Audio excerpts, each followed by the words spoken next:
Hey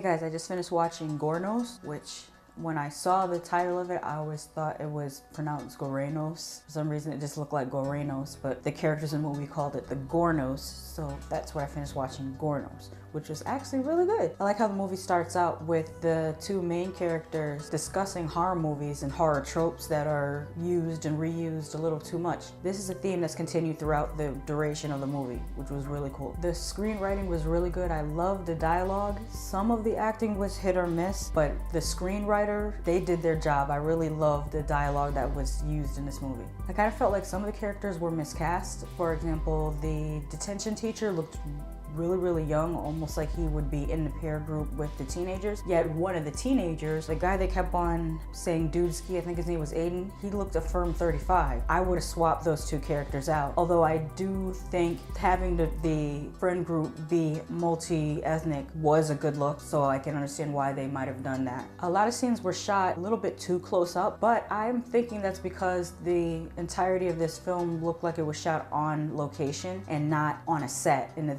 the benefits of shooting on a set is that you have removable walls so that you can sit a camera further back. Whereas on set, like for example, I am filming inside of a bathroom. Now, if I was trying to film a full scene and have a full camera crew in this bathroom with me, it would probably look like this because it'd be, you know, the camera person would have to be like right there. So I can understand why they had to do what they did. The transitions were really abrupt, and I was trying to think about why that might be. There weren't really any establishing shots when I think about it. Like, there was no shots that I can recall of the outside of the school or the outside of the house, or even distant shots of when the friends were in the park. So that might have been one of those things that, because we're so used to seeing it, it comes off a little bit jarring, but at the same time, it didn't bother me too much because the story was engaging enough to look over that simple thing. Ken Sagos came through, and if you don't know who Ken Sagos is, he was Kincaid in Nightmare on Elm Street 3 and Nightmare on Elm Street 4, and he had one of my favorite lines in Nightmare on Elm Street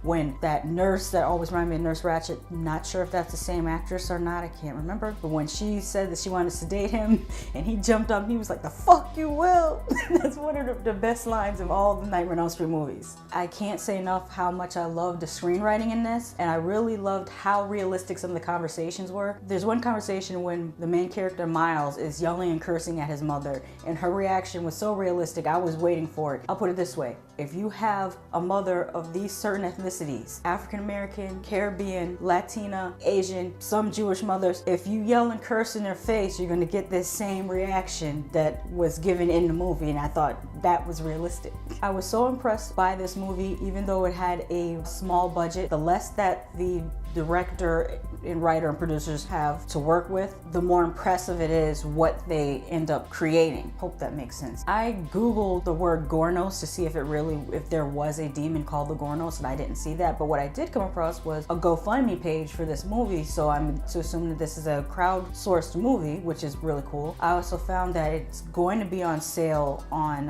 Amazon, so I'm looking forward to that because I will definitely purchase this movie. I want to support this director, who's a writer-director. Their name is Clarence Williams IV. Clarence Williams IV really did an amazing job with this. This is their first full-length film production, and I really look forward to seeing what he does next. Like I said, some of the acting was hit or miss. One of the best characters was the best friend. Can't remember his name, but he did an awesome job. I look forward to seeing him in other movies as well. The older brother did a decent job. The older brother's girlfriend, she was just so-so. The friends did an okay job.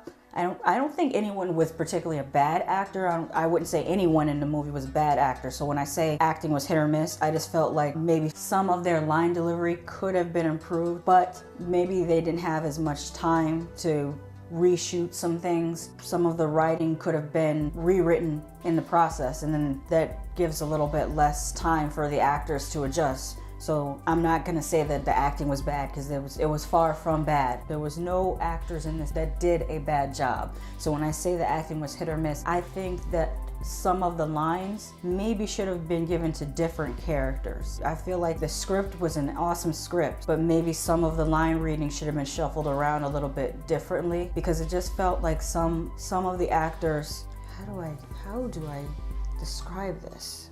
I'm not sure how to describe this at all, because I really can't put my finger on it. I could be completely wrong in what I'm saying. I can't put my finger on it, but something was just a little bit off on some of the line reading. Maybe it didn't come off as natural sounding as it could have conversationally. You could tell that the writing was really good, the dialogue was really snappy and witty, but some of the delivery was not the best. Maybe this director should have Stanley Kubricked them and made them say stuff over and over and over and over and over until they got it. I'm thinking maybe because of having such limited resources, and especially if they're shooting on location or using someone's house, they don't have an unlimited amount of time to use that property. They probably, you know, if someone were to use my house, I would say, okay, well, you can use it for a couple hours today. So they would have to get as much done as they could in those few hours. That doesn't give you the ability to do take after take after take to be a Stanley Kubrick. So that's why I'm not going to really get too down on them for what they did, because they could have had to shoot this in a 1 week's time. Now, if that's the case, this is freaking awesome. But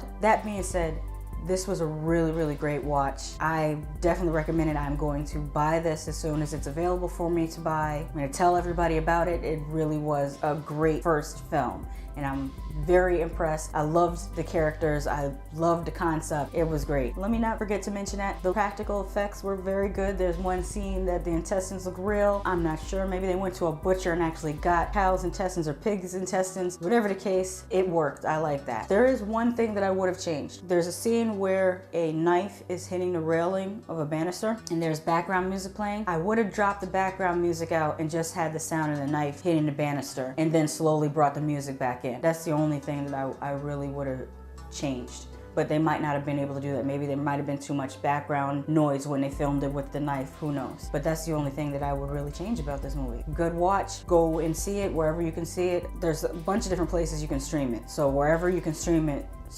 pay for it. I want this person to continue to make movies, so let's support them.